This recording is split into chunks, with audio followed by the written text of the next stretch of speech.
Evet, merhabalar. Böyle şehir ve ilçe gidişlerinden videoyu açmayı çok seviyorum. Arkamda bisiklete binen büyüklerimiz var. Onlardan da anlayacağınız gibi buraları sevenler iyi bileceklerdir. Bisiklet ilçesi diye bilinir. Çok yerde karşınıza çıkmıştır. Muğla'nın Ula ilçesindeyim arkadaşlar. 3 sene falan oluyor sanırım. Buraya gelmiştim. Ben sürekli geliyorum. Evim buraya yarım saat uzaklıkta ama Ula'yı nasıl biliyor insanlar? İşte Dondurmam Kaymak filminden biliyor. Bisiklete binen büyüklerimizden dolayı biliyor. Ve eskiden vardı, şimdi çok yok, azaldı ama sarımsağından dolayı bilir Ula'yı. Şimdi güzel bir videoyla karşınızda olmayı hedefliyorum. İçeri gireceğiz. O sakinliği, o insanların nasıl yaşadığıyla ilgili durumu sizlere göstermeye çalışacağım. Videomuz başlıyor. Türkiye'nin lider su arıtma markası Aura Sebilon Unique sunar.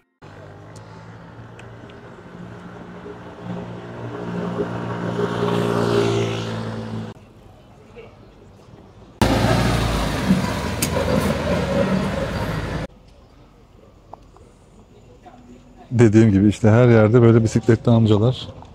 Motor da var tabii ki.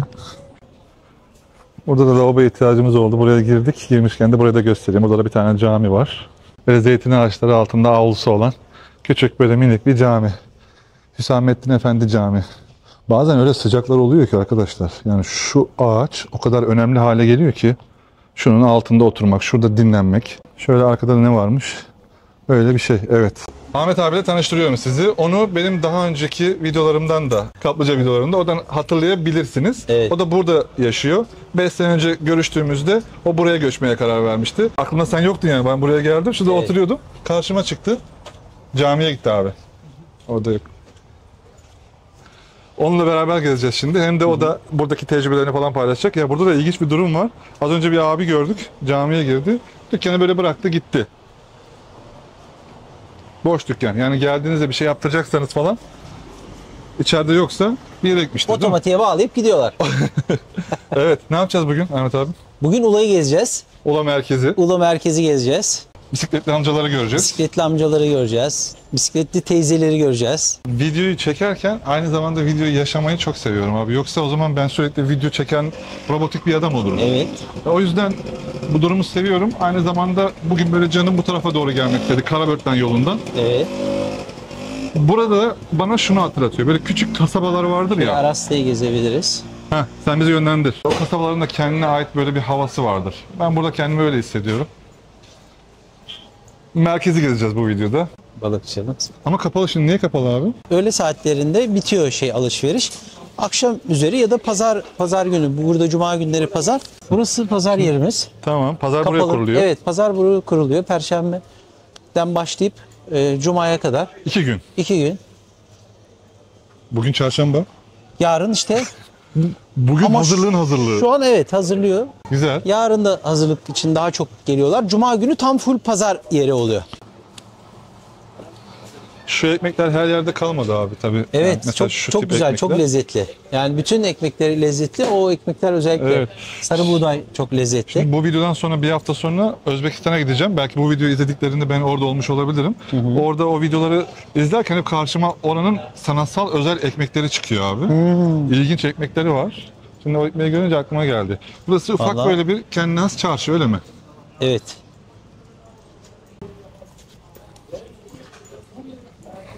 Ya buraya hep geldiğimde köfte yiyorum ben. Yediğim bir yer de var. Ama tabii burada ben o konuda sana bırakacağım kendimi.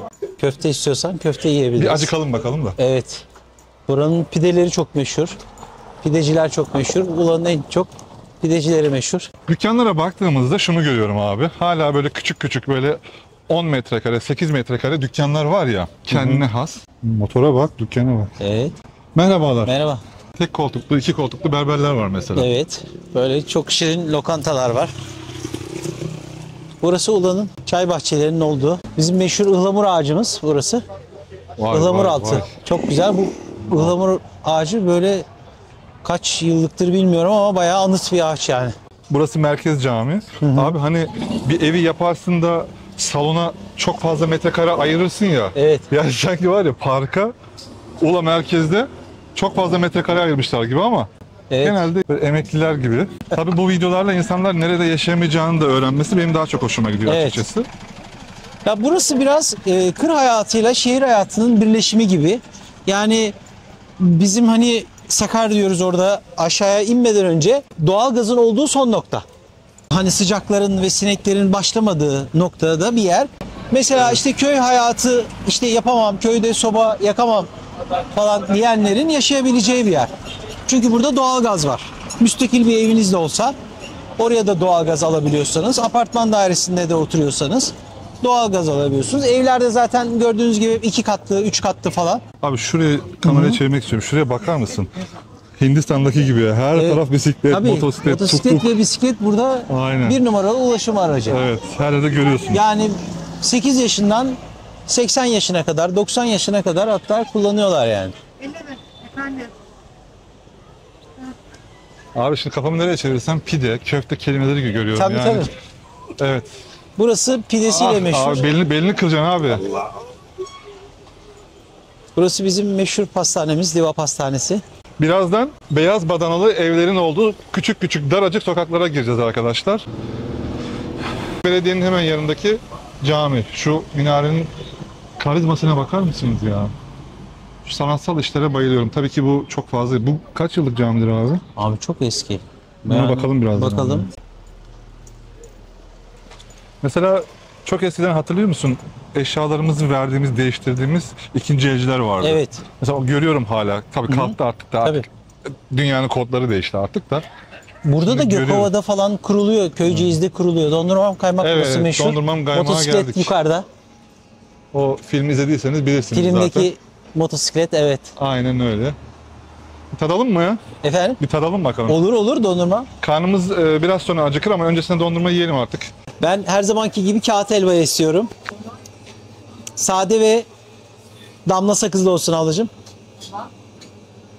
Siz ne yersiniz? Ben ablayı oradan güneşe almak Tamam, ben de öyle yiyeyim. Tamam. O şekilde olsa daha iyi olur. Damla sakızlı ve sade 2 tane, evet. Yok, içindeki damla sakız olmasın. Ben onu pek sevmiyorum tamam. abi ya. Nasıl isterseniz. Benim vanilyalıyla şey olsun. Çikolatalı ama bir de kavunluyu tatmak istiyorum. Tekrardan. Kavunluyu seviyorum. Burası yaz günü çok kuyruk oluyor acayip bir şekilde. Sezon nasıl geçti? Yoğun. İyiydi yani. Bu hangisi? Damla sakız. Sade ve damla sakız. Tamam, bu senin abi. Tamam. Çok kötü değil, çok iyi de değil. Yani. Eylül-Ekim geldi. Eylül-Ekim turisti biraz Temmuz-Ağustos turistinden biraz farklıdır. Onlar da böyle dinlenmeye gelir ama Biraz yaşlı grubu geliyor. öyle mi? Ne yapsın Tabii onlar? okullar açıldığı için.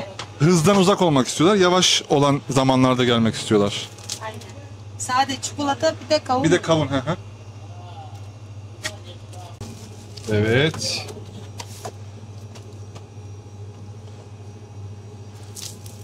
Daha soğuk yiyip de hasta olacak zamanlar gelmedi. O Kasım ayında. Şurada oturalım, biz yiyelim ya. Tamam. Değil mi? Sen ısırayım bakalım.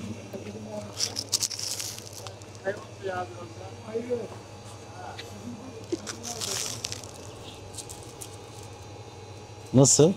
Kavun. Aldın lezzet. Değil mi? Evet. Bakalım.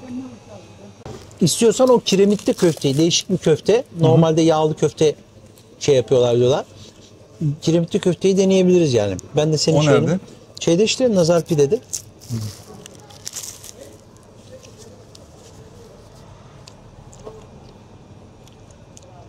Şey tazeymiş ha. Dışı.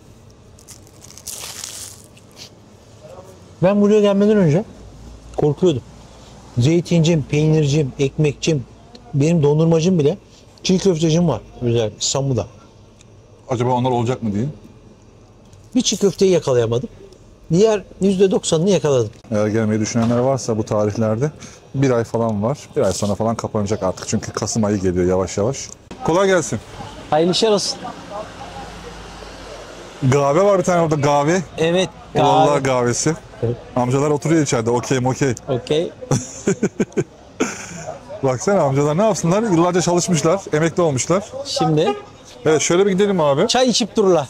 Aynen. Beni anlıyorsunuz değil mi? Ufak ufak dükkanların tadı. Bak ufak ufak yani. 15 metrekare bile değil yani. Tek koltuklu berber mesela. O dediğim tada bakayım, alacak mısınız mesela? O da Hayırlı işler bisikletçi. olsun. Tamam. Çok iş yapar abi seçi değil mi?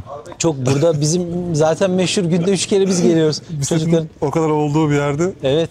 bir tane diş hekimi var. Evler böyle çok güzel. Evet, şimdi beyaz badanalı evlerin içine doğru gidiyoruz. Şu kapıyı görüyorum Instagram'da. Herkes bu kapının önünde bir tane fotoğraf çekiliyor. Buyurun geçin.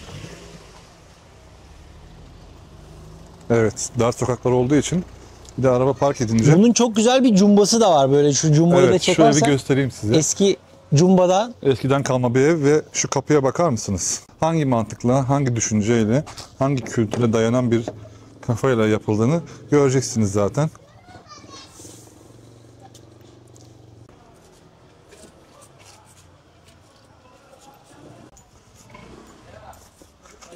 Bak amcam evinden çıkmış, bisiklete binmiş. Çarşıda artık ilaç mı almaya geldi, ekmek mi almaya geldi? İşini gördü, dönüyor şimdi. Burada evler ve duvarlar neden beyaza boyanır? Hadi buyur bakalım.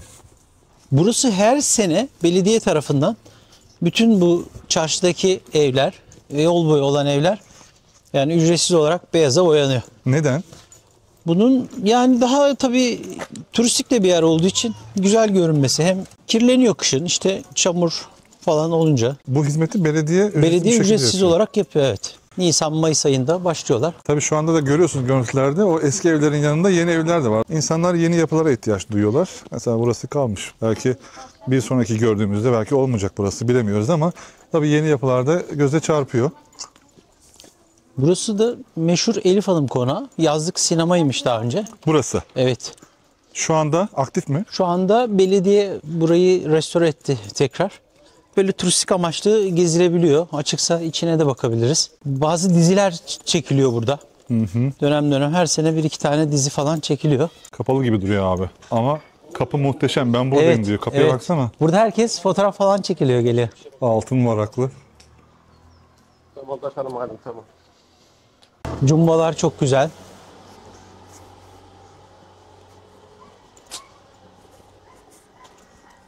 Genelde açık olabiliyor, bir bakalım. Kapıda Nasıldı abi? Bir arka- tek vurunca tek vurunca nasıldı? İki tane kadın, vurunca iki nasıldı? tane vurunca erkek mi oluyordu? Bir de o kollar da var. Bayan sesi biraz daha yavaş küçük çıkıyor. Değil mi? Bu arada şu yoldayken senden de bahsedelim abi. Sen fiziksel rahatsızlığından dolayı Evet. bölgeyi o şekilde seçtin. Yani mantıki bir arayışla seçtin. Yani kopyalama değil. Yani Akyaka'ya tatile geliyorduk biz devamlı. Bir de Akyaka'nın hani doğası, denizinden başka işte Ula mimarisine de hayrandık. Evler 2 katlı ahşap giydirme ve kaplıca vardı. Kaplıcayı biliyorduk ama bu benim rahatsızlığıma iyi geldiğini bilmiyorduk bu kadar. O zaman sadece keyif amaçlı gidiyorduk. 2016'da bu rahatsızlığı geçirince avasküler nekroz, biz dedik ki biz burada yaşamalıyız. Zaten Akyaka'yı seviyoruz, Ula'yı seviyoruz. Burada ne işle uğraşıyorsun diye ben biliyorum ama insanlar için sorayım. Evet, burada ben çilingirlik yapıyorum. Bununla geçiniyorsun burada. Evet, yani emekliyim zaten. Çok güzel. Burada da böyle bir açık vardı. İhtiyaç vardı. Ula'da bir çilingir yoktu. Biz de devam ettirelim dedik. Abi bu ağaç da bayağı böyle karizmatik duruyor ya. Evet. Şuraya bak. Ulu bir Biraz çınar. içlenmiş ama. Düşünsene dükkanın tarifini yapıyorsun abi. Mesela eczacısın. Dükkanın nerede? Bir tane büyük bir ağaç var ya onun yanında. Çınarın köşeyi dön. Köşeyi dön orada. Ihlamurların altında. Ağzı bu kadar işte. Baksana, bu da ıhlamur ağacı bizim Evet. meşhur. Dükkanlarımızı gör. Bak burası normal çay ocağı bizim. Ihlamur altı kafe. Ihlamur altı kafesi. Kışın bir de burada soba yanıyor. Mantarları, Aa. tabii mantarları getir abi sobanın üstünde. Kestaneleri. Çayını söyle abi. Kestaneni yerken kendini sobanın üstünde kızartıp yiyebilirsin. Ben bunu bilmiyorum. Demek ki ben kışın gelmedim hiç Tabii abi. kışın bekleriz seni buraya. gelmemişim. Kışın çok zevkli. Kışın gelmemişim. Çok zevkli. Çıntarlar çıkıyor. Şimdi Evet, bir ay sonra zamanı geliyor. Aynen. sobanın üstüne böyle tuzlayıp kestane. Of, keyif var ya. Abi Yani lokan- kaloriferimiz var bizim, doğalgazımız ama Şu fiyatları göstereyim. Lokantaları falan görüyorsunuz değil mi? Mesela mercimek 70 liraymış. Tavuk 100 liraymış. İşte güveç 200 lira. Özer abi Öyle takipçilerime fiyatları göstermeyi Özer seviyorum. abi. Ben de merak ediyorlar. Bir YouTube videosundasın şu anda. Hoş geldiniz. Merhaba. Hoş bulduk. En çok yapılan, en çok tercih edilen yemeğin hangisi? Yaprak ciğerimiz vardır oğlak ciğerinden. Hı hı. Fırın kellemiz vardır. Meşhurdur efendim. Onlar daha çok tercih ediliyor. Tabii. Yemek çeşitlerimiz de var. Et sote, ciğer sote, saç türleri. Ekşi tavuk var mı? Ekşili tavuğumuz yok. Yapmıyorsun. Evet. Neden yapmıyorsun? Ya bu lokanta tarzı olduğumuz için. Ha, o gitmiyor. tabii bizde sulu yemek ve ızgara gidiyor. Daha çok. O daha çok böyle geniş doğanın Tabii, içinde olan yerlerde evet, gidebilir. restoran tarzı. Özel siparişlerde olabilir. Tamam. Burası da neymiş? Bir tat tat. lokantasıymış. Efendim 48. yılımız. 48. yılın Evet. plakayı yakaladınız yani. Tabii ki. Aile Vallahi. işletmesiyiz biz. Helal olsun. Dedemle babam açmış. Biz devam edeceğiz Allah'ın izniyle. Ailecek çalışıyoruz zaten. Çok güzel. Bak kendimizde. bir anlam daha kattı olaya ya. Tabii, teşekkür Sadece gel buraya çorba iç değil yani. Tabii. Meşhur kebap çorbamız vardır. Ula kebabı bizim. Oğlak etinden tandırın sulusu. Tamam. Kelle Burayı da paçamız vardır. öğrenmiş oldular. Tabii. Teşekkür ederiz. Hadi iyi çalışmalar size. Sağ olun. İyi günler. Burası da doğal ürünler Hoca Hanım. Ama Özer abi gördüğünüz gibi otomatiğe bağlamış. Biz girebiliriz. Yok mu kimse? Kendisi yok şu anda. Sen alışveriş yapıyor musun buradan? Ben buradan yapıyorum. Özellikle alış sirkesi alıyorum. Kayısı alıyorum. Baharatlarımı buradan alıyorum. Adam dükkanda yok abi. Valla doğaçlama abi. Yani ben böyle videoları yani çok seviyorum. müşteri yani. gelirse de satış yaparız abi. Aynen Hemen. yaparız abi. Fiyatları biliyorsunuz Bak zaten. çok güzel mesela böyle incir reçelleri var böyle harika. geldi. Özer abi nasılsın? Biz şöyle bir hata yaptık. Özür dileriz efendim. Siz yokken sizin dükkanınızı tanıtıyoruz. Sen buralısın değil mi abi? Özer abi. Ben buralı sayılırım. Köküm buralı ama Muğla'lıyım. Kocamoğla. Koca Muğla'lıyım. Öyle derler ya. Kocamoğla mısın bakın. İyi. Bunların üretimiyle ilgili senin kendi yerlerin falan mı var? Kovanların... Tamamen üretim izinli ile firma aşağı yukarı 104 yıllık. Ben 61'den beri bu işi yapıyorum. Bal ağırlıklı. Teşekkür ediyorum. Ağzına ederim. sağlık.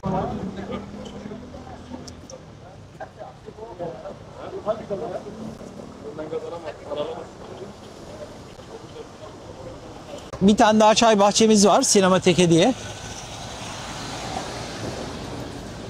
Hazır küçük yerde gezerken aklıma geldi. Böyle bin türlü insan profili ve yaşam yerleri, köy, kırsal, doğa yerleri kafamda olduğu için küçük yerlerde yaşamak gerçekten büyük yerlerde yaşamaya göre çok farklıdır ve çok zordur. Herkes bunu kaldıramayabilir veya alışamayabilir. Alışamadığı zaman da o bulunduğu yeri bence kötülememesi gerekiyor. İnsanlar bu zaafa düşüyorlar. Küçük yerde yaşamanın çok farklı kodları vardır. Dolayısıyla uyum sağlayamayan dışarıda kalır abi. Yani böyle parmakla gösterilir olumsuz anlamda. Yaptığın bir telefon görüşmesi bile en ufak duyulur, bilinir. Yani senin ne yapacağın bir hafta sonra ortaya çıkar. Haberi olur insanların. Veya biriyle görüştüğünde gizli bir şey yapamazsın. Mümkün değil. Çok azdır bu oran. O yüzden bu tarz durumlara alışık olmayan, hayatını özel ve gizli yaşamayı seven insanlar küçük yerlerde yaşayamaz pek. Ha bu filmde de Evet. Sinemateke dediğin yer burası Sinemateke mı? burada her akşam Yeşilçam filmleri. Yaz kış mı? Ya yaz kış. Kışın bir çok kısa bir dönem kapalı kalıyor. Girelim içeri abi. Yazları her akşam sinema keyfi oluyor burada. Büyük Barko Vizyon'da. Filmi hatırlıyorsunuz. İftarlık Evet. gazoz. Dondurmam kaymak. Ha, böyle bir ortam. Evet. Çayını, çekirdeğini, gazozunu. Burada. Sahneyi nereye koyuyorlar? Sahneyi burada. Ha, burada. Hemen. Evet. Burada Merhaba, hoş oturuyorlar. bulduk. Evet. Burada şekilde. akşamları böyle Yeşilçam filmleri oynuyor. Ha, güzel sıcak bir Çok ortam. güzel, ha. çok tatlı Aynen, bir aynen. ortam. Gündüzleri falan da doğum günü falan partileri oluyor böyle. Evet. Toplantı, arkadaş Şurada da toplantıları eski falan. kuyu var. Baksanıza. Çok güzel zeytin ağaçlarının altında böyle. Bu da dut ağacımız herhalde. Tam çıkarken gördüm. Buradaki fiyatları da göstereyim. Çay 20, Türk kahvesi 50 lira. Bitki çayları 40 lira. Soda 25 lira, limon 50 lira. Öyle gidiyor aşağıya doğru. Evet. Burası televizyon Küçük tamircisi. detayları es geçmiyorum. Gösteriyorum arkadaşlar. Kumandadır vesairedir. Adam arıcı. Bunu ispat etmek için tabii yazıyorum ben şu anda da. Dükkanın önünde kovan bile var. Ben bak ciddi arıcıyım ha diyor yani. Bir evlerin şirinliğine baksana. Burada da Meltem Hanım'ın konağı. Evet. Olayla ilgili araştırma yaptığınızda vesaire çeşitli sebeplerle veya nerede yemek yiyeceğim, kalacağım falan dediğinizde mutlaka karşınıza çıkar. Burası. Kapısı burası. Yine tam ilçenin göbeğinde bozulmamış. Kalmış. Aslına bakarsanız belki üzerinde, belki de sorunlu, problemli. Yok çekiyor.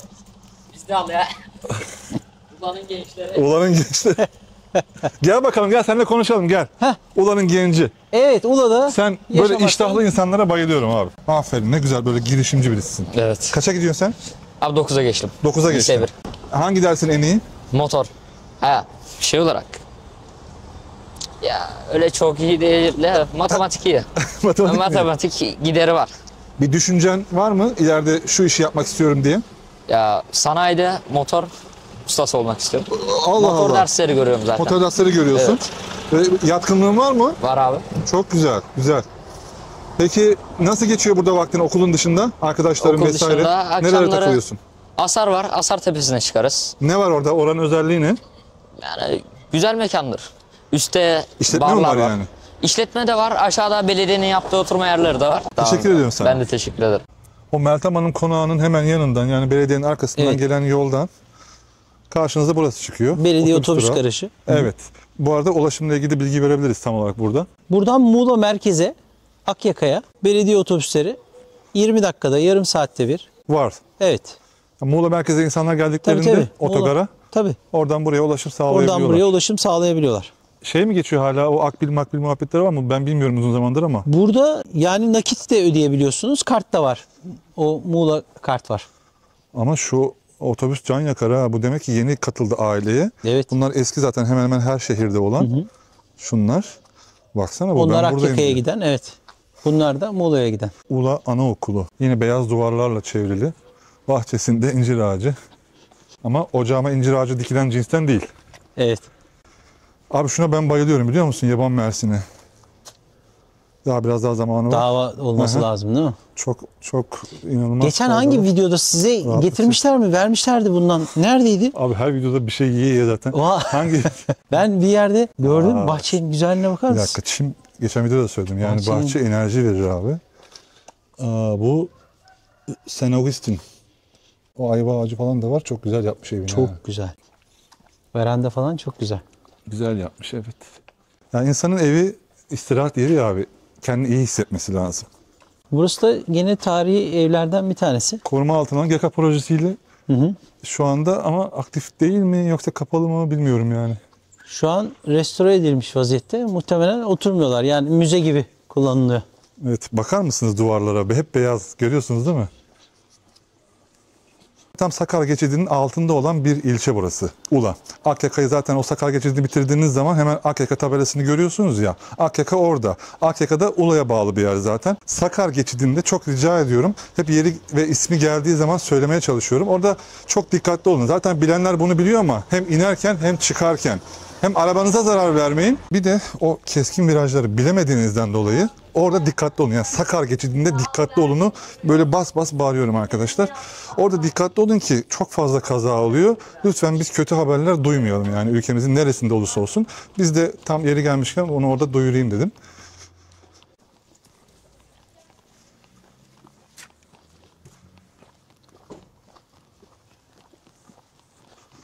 Abi şuraya baksana. Burada yıllar öncesinin evi. Karşıya çeviriyorsun. Evet. Son döneme ait modern bir ev. Evlerin tek katlı veya iki katlı, maksimum 3 katlı olması. Bu değişmez burada. Evet. Yani izin verilmiyor. Tabii izin sonuçta, değil mi? verilmiyor. 2,5 kat, 3 kat. O yüzden de hani nüfus yoğunluğunun bile hani belli bir şeyde kalması. Zaten coğrafya buna izin vermiyor abi. Yani Evet. herhangi bir çok kalabalığıyla ünlü başka bir yer gibi olamaz yani buralar. Evet. Yani zaten kalabalık yerleri herkes biliyor. Evet. Direkt böyle doğanın içine, zeytin bahçelerinin içine giriyoruz. Burası üst tarafta tam sınır. Bunun bir dağın etekleri var biraz da. Şu evin güzelliğine bakar mısın, panjurların güzelliğine? Bak, maviyi tabanca gibi kullanmış. Hem kapıya hem pencereye. Biberler asılmış. Vay, şu görüntü çok iyi ya. Ağaçların güzel. sıralamalarına bak. Burası Muğla merkeze yakın olan daha bir yer değil mi abi? Evet. Yakınlarda Hemen o zaman... Ula Göleti'nin Heh, arka gölet tarafı. de var. Onu diyecektim. Gölet Ula- de var. Evet, Ula Göleti var burada. Onu da söyler misin? Sulama amaçlı kullanılıyor ve mesire yeri olarak kullanılıyor. Evet. Mesela çayınızı, termosunuzu, dolmalarınızı yapıp Ula Göleti'nin çevresinde oturma alanları var. Oraya gidip pikniğinizi yapabiliyorsunuz mesela, çok güzel. Mesela şu an akşam yemeğini orada yiyebilirsiniz.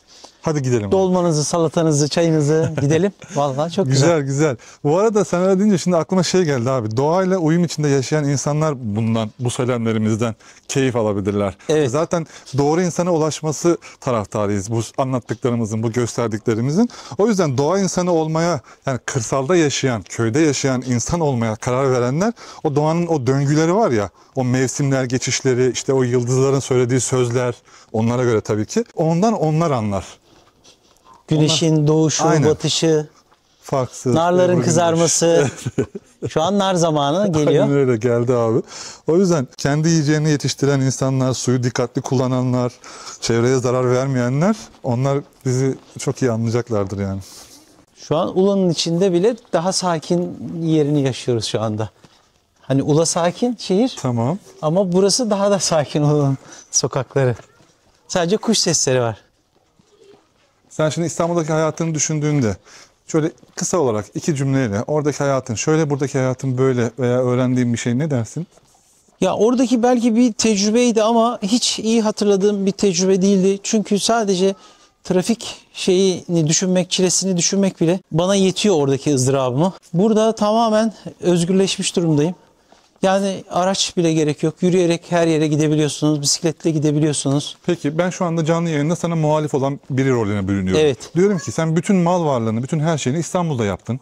İstanbul'a atar tarzda mısın? Yoksa benim oradaki sürem bitti, ben tercihimi yaptım kafasında mısın? Evet, o bir şeydi, bir döngüydü. O döngü şu an değişti. Veyahut da işte ticari manada işte İstanbul hani kalabalık işte daha çok şey yapıyorsunuz, kazanç sağlıyorsunuz ama o bir yerde o sizi bitiriyor da. Yani bedensel olarak, ruhsal olarak o kadar kalabalık olması, yoğun olması. Sen buna erken karar verenlerden misin? Farkına varanlardan mısın? Erken karar verip geç harekete geçenler. Abi şu kapı var ya. Kapı, Veranda. kapıdan içeri girdiğinde yatağı döşek olarak oraya serdiğinde sabah kalktığında yuvarlanıp hemen bahçeye çıkabilirsin ya. Öyle bir düz ayak ya. Söğütün altına hemen. Aynen. Genelde artık benim videolarımdan biliyorsunuz Muğla bacasını. 28 tane kiremitten yapılıyor. Çok fazla ustası bulunmuyor artık burada.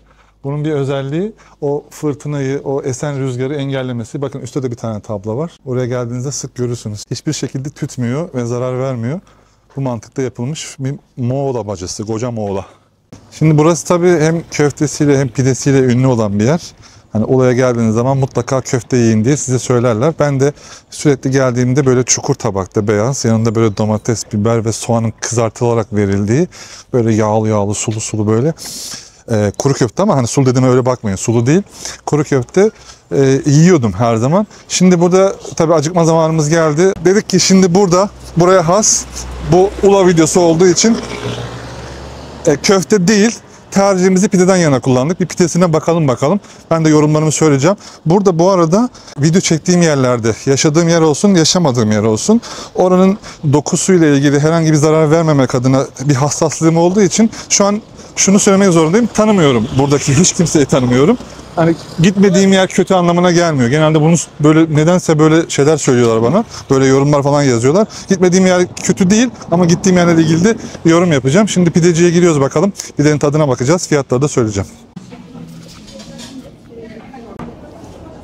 İnsanlar arasında çok güzel gelişmeler de oluyor. Çok negatif gelişmeler de olabiliyorlar. Aynen yaptırız. Ben de ellerimi yıkasaydım ben de yardım ederdim ya.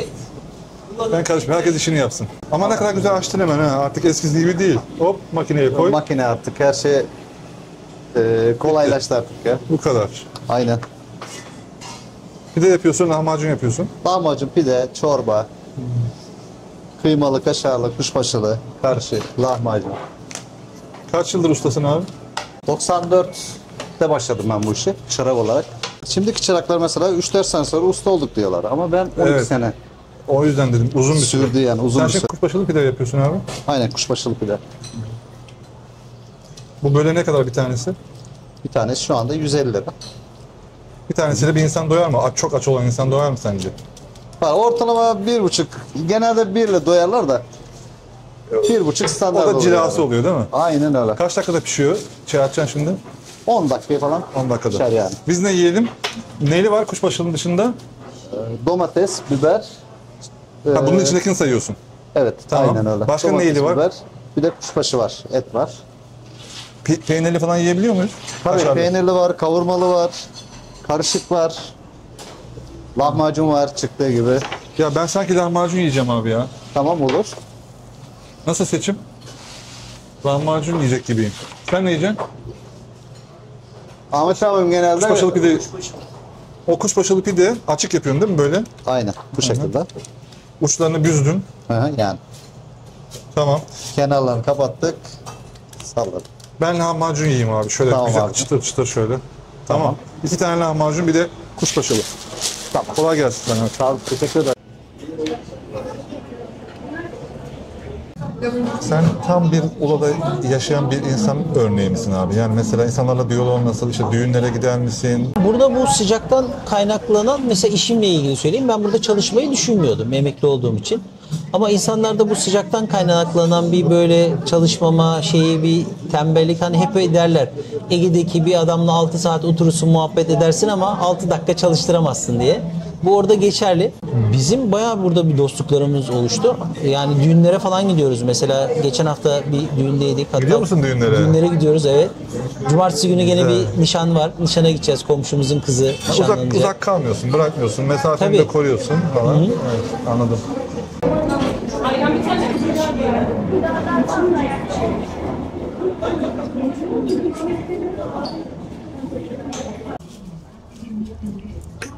Sağ ol abi. Hayda. Ya. Şimdi bu da mı geldi abi? Evet abi. Ben dedim bir tane daha mı şey getirdiler? Bu tatlı ama değil mi? Tahinli mi bu? Evet. Meşhur tahinli pide. Vay arkadaş ya. Zaten bunu zor bitirdim. Bu da bitecek abi. Bitmez abi bu. Ben bilmem. Bakalım.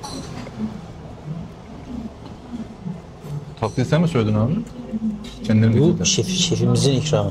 Şefin ikramı.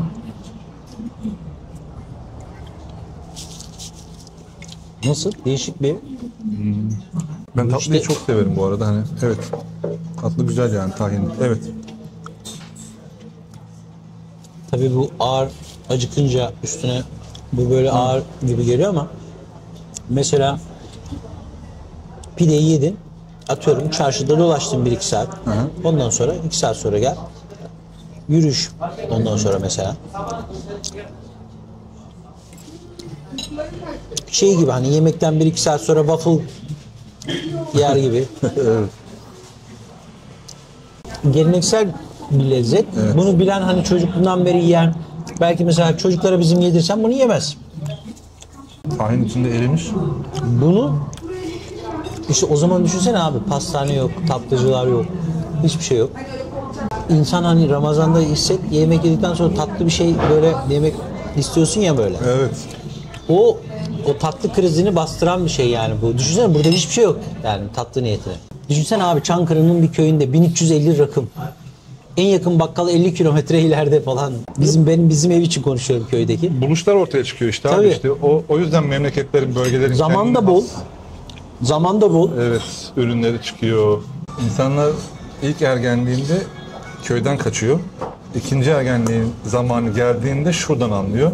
Eğer canı köye istiyorsa, Köy istiyorsa, köye- yavaşlamayı istiyorsa ikinci ergenliktir abi da. Köye ev yaptıracağım, o köye. Yanımdaki arkadaşım Ahmet abi de gitti. Onu müşterileri aradı. Lahmacun çok iyiydi bu arada. Ben çıtır çıtırı seviyorum. Tam o şekilde. Ben söylemedim ama o şekilde yapıyormuş demek ki. Tarzı oymuş. Çok beğendim. Çok hoşuma gitti. Bir tane de o kuşbaşılıdan aldım. O da güzeldi. Hoşuma gitti. Ve yani yaklaşık 4-5 dakikadır para vermeye çalışıyorum. Almadı. Sen bizim misafirimizsin dedi. Ve şöyle, buna mecbur değil tabii ama hani diyor ben bir tane televizyon kanalını çağırsam diyor. Kaç para alacak benden diyor. Ben de dedim ki sabah kalktım, bugün Ula'ya gitmek istedi canım dedim. Ve karşılaştık. Bu karşılaşmalarda bir hikmet vardır dedim. Sağ olsun almadı yani, hani ben ısrar ettim.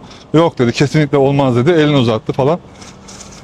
Esnaf var işte yani. Esnafın yüzü gülmeli. Kesinlikle dikkat ettiğim şey bu yani. Doğru tercih yapmışız. Dikkat ettiğim bir şey de, ben de aynı şekilde yaşıyorum zaten.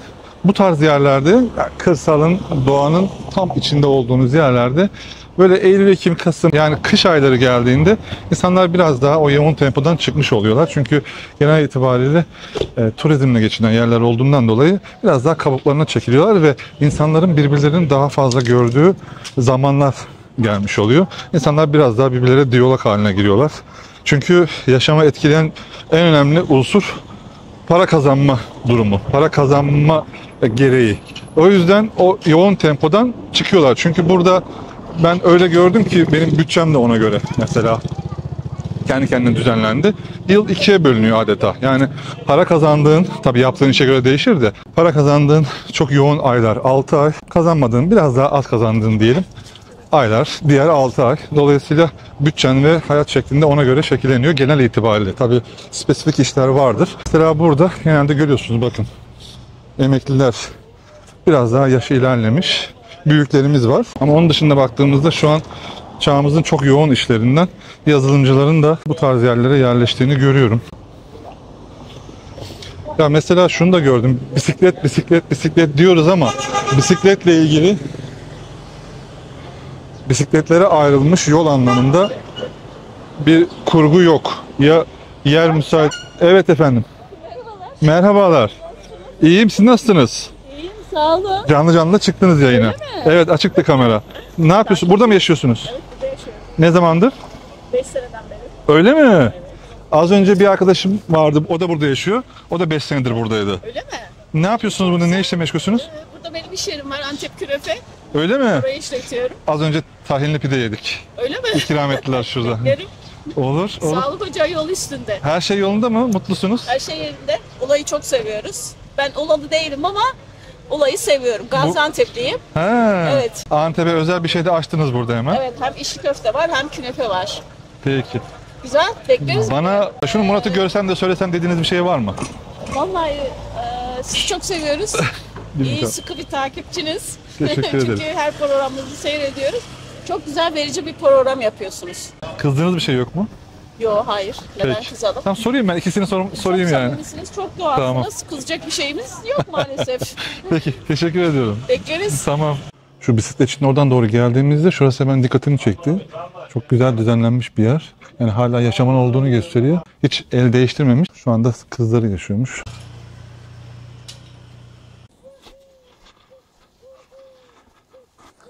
Burada konuştuğum bazı insanlar vardı. Onlar diyordu ki ya önceden bizim çok fazla buralarda sarımsak tarlalarımız falan vardı diyordu. Burada bak bir tane mesela hayvancılık yapan biri var. Nasıl geçinirler dediğimizde de az buçuk kıyısından köşesinden işte tarımla hayvancılıkla uğraşan insanlar kalmıştır. Hala devam ettirmeye çalışıyorlar. Görüyorum. Birkaç tane de olsa yani parmakla sayılacak kadar da olsa zeytin çok özellikle burada. Bir de tabii ki doğal güzellikleri olduğundan dolayı bölge turistik bir hale gelmiş oluyor. İnsanlar da buraya gelip ziyaret ediyorlar. Tabii sadece burası değil yani. Eğer bölge güzelse, doğal güzellikleriyle artık biliniyor hale geldiyse bir turistik cazibe merkezi haline geliyor. Bu dünyanın her tarafında böyle. Dolayısıyla burada da daha fazla restoran, lokanta ön plana çıkıyor. İşte el sanatlarıyla ilgilenen bazı aileler var. Küçük çaplı ticaretler yapıyorlar onlar da mesela. Yani geçim kaynakları listesine giriyor. Şimdi insanların çok fazla olduğu yerlerde çok fazla çekimler yaptığım için, insanlarla etkileşimin çok yoğun bir şekilde olduğu videolar çektiğim için dolayısıyla nerelerde nasıl davranmam gerektiğini benim bilmem lazım. Zaten 5 sene oldu. Bu tarz insanların içlerine girmek, evlerin içine girmek falan gerçekten çok zor. Şimdi de böyle sessiz hani enerji düşüklüğüyle karıştırmayın. Sessiz video çekmemin sebebi buranın çok sessiz olması ve insanları bağırarak rahatsız etmek istemeyişimden dolayı. O yüzden izlerken bu şekilde de izleyip düşünebilirsiniz yani.